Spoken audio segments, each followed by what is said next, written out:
Finding meaning in the later years of life, finding meaning in the retirement years. These are questions that a lot of us have dealt with or are anticipating dealing with in a few years.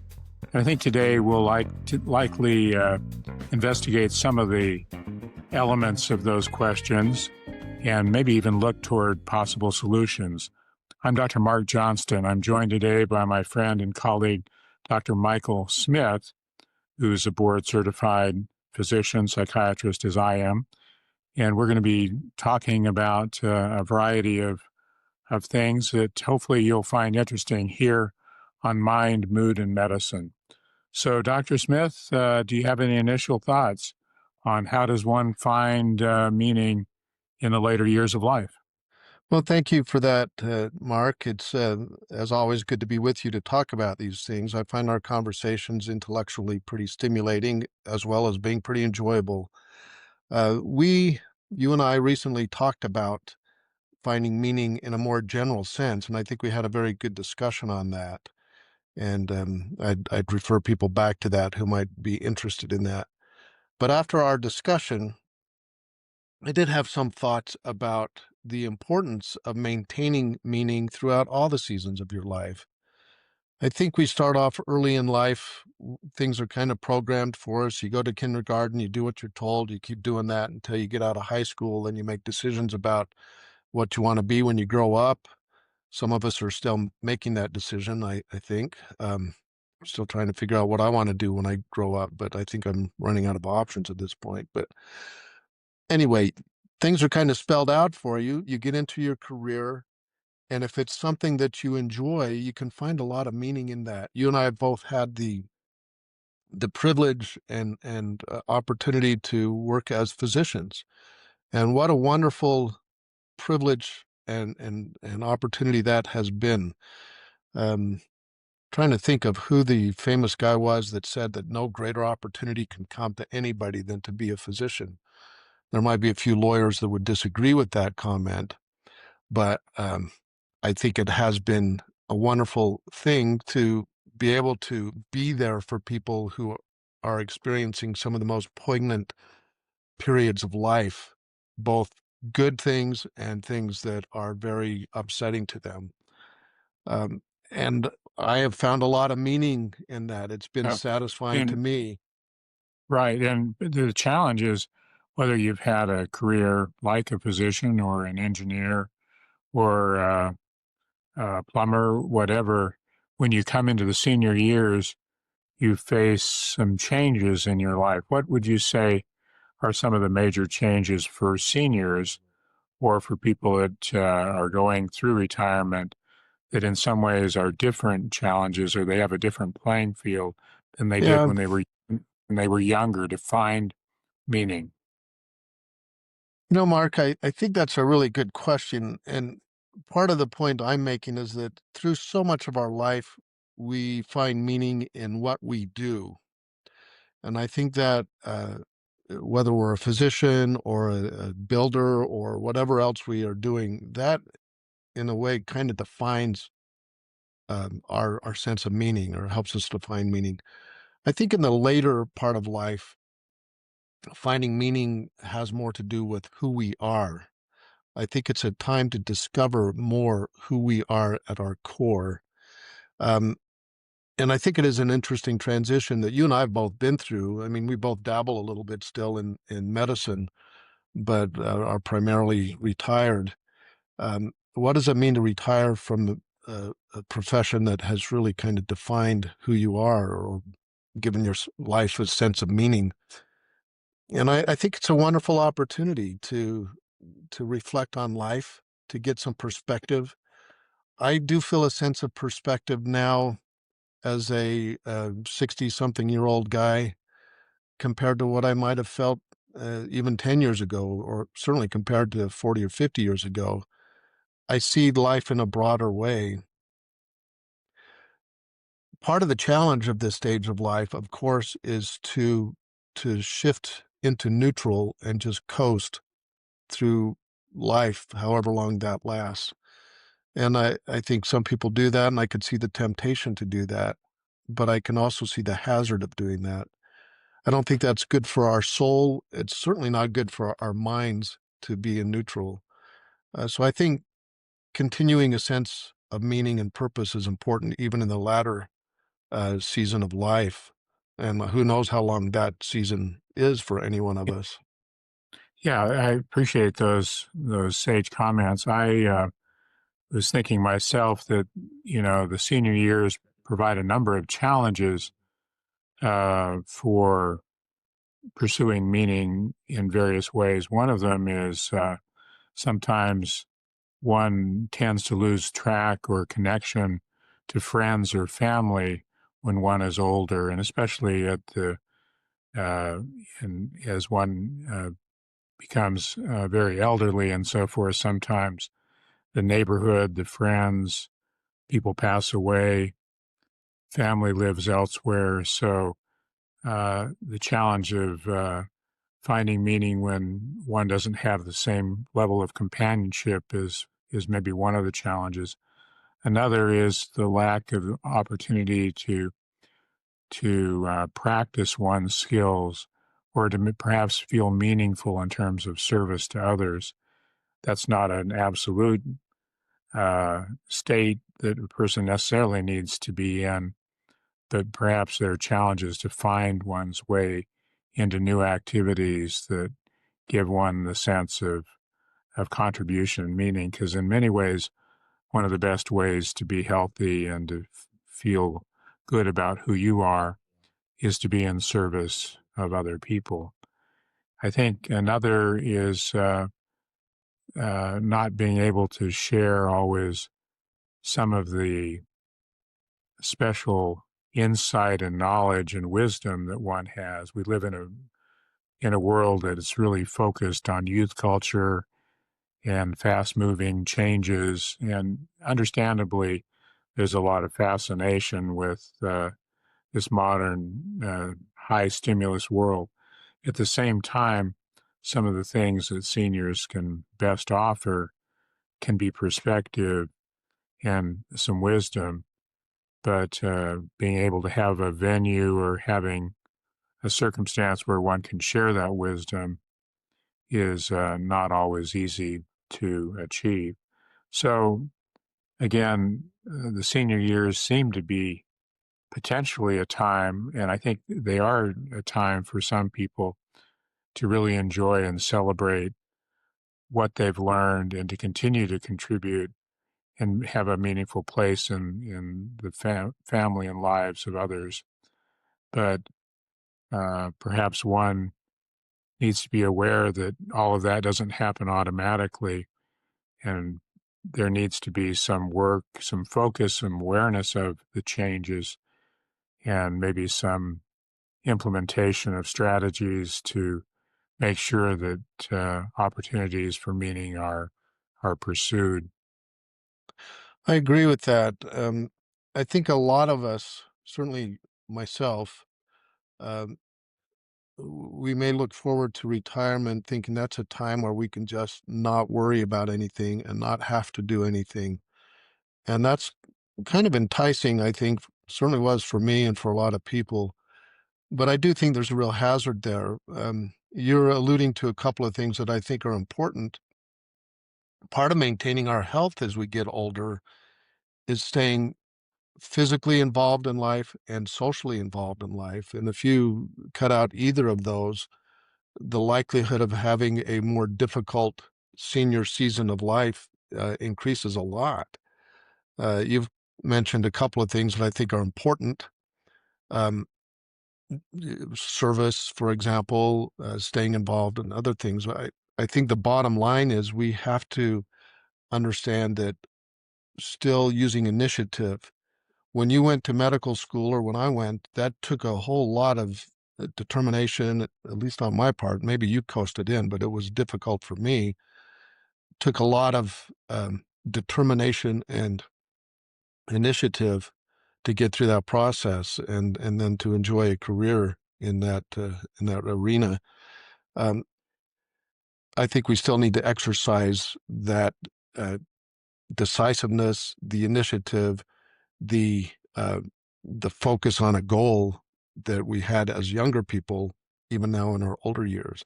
I think this podcast maybe is an example of that. It's something that you and I have spent some time on, and I think we both find it challenging. It's inviting us to learn new things, and I think it's gives potential to make for some meaning in life. Very good. Yeah, I think as well.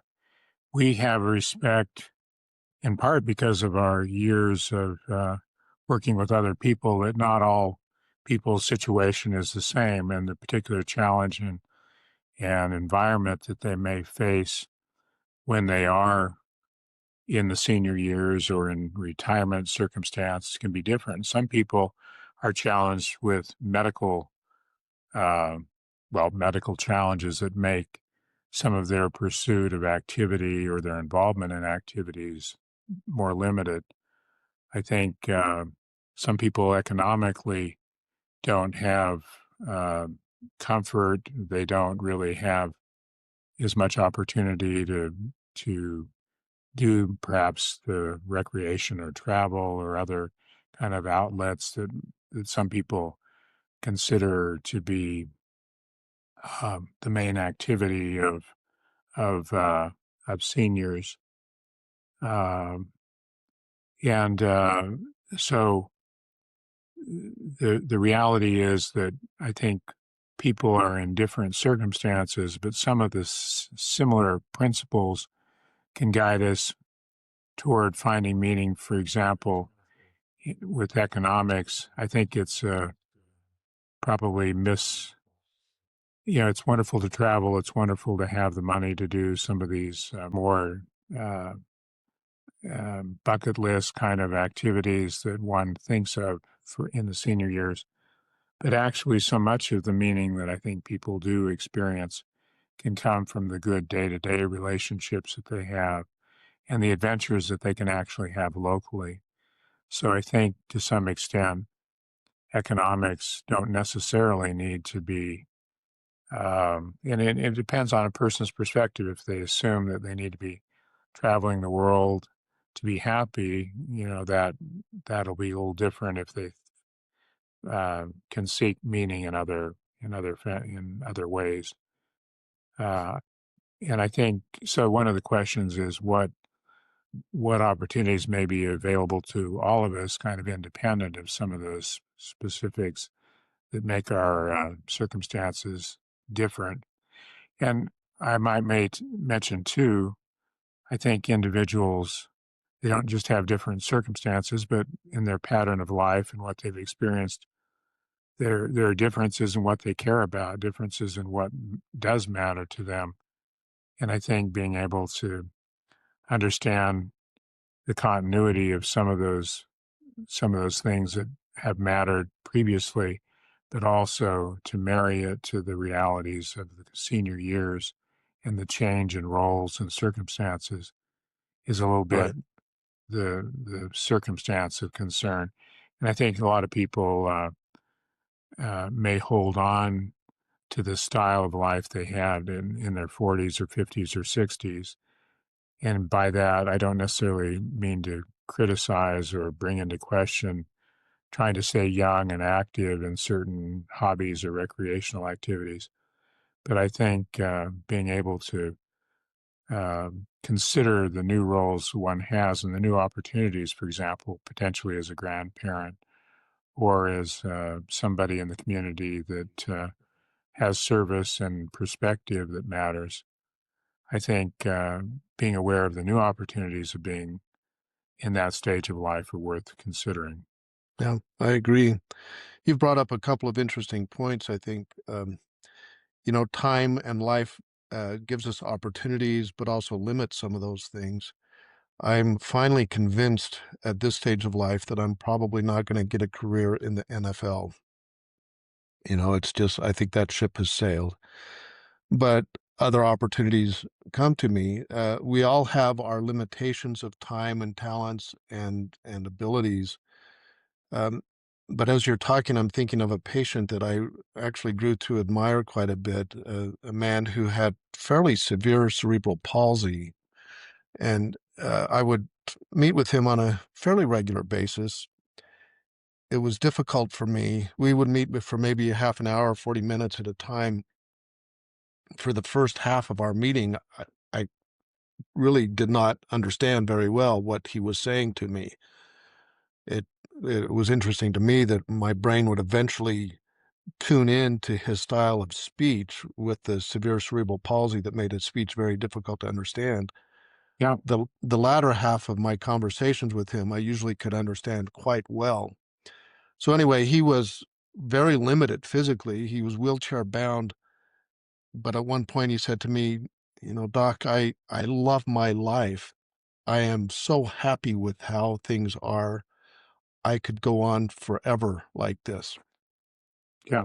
And the message to me in part from that is that he was doing well, but also that life, even with its limitations, still gives us opportunities to pursue good things. This guy was active in accomplishing a lot of good stuff, even with his disabilities. Um, so anyway, I guess my reaction to what you were saying is that different stages of life presents us with different opportunities and different limitations. We need to, I think, actively pursue good things.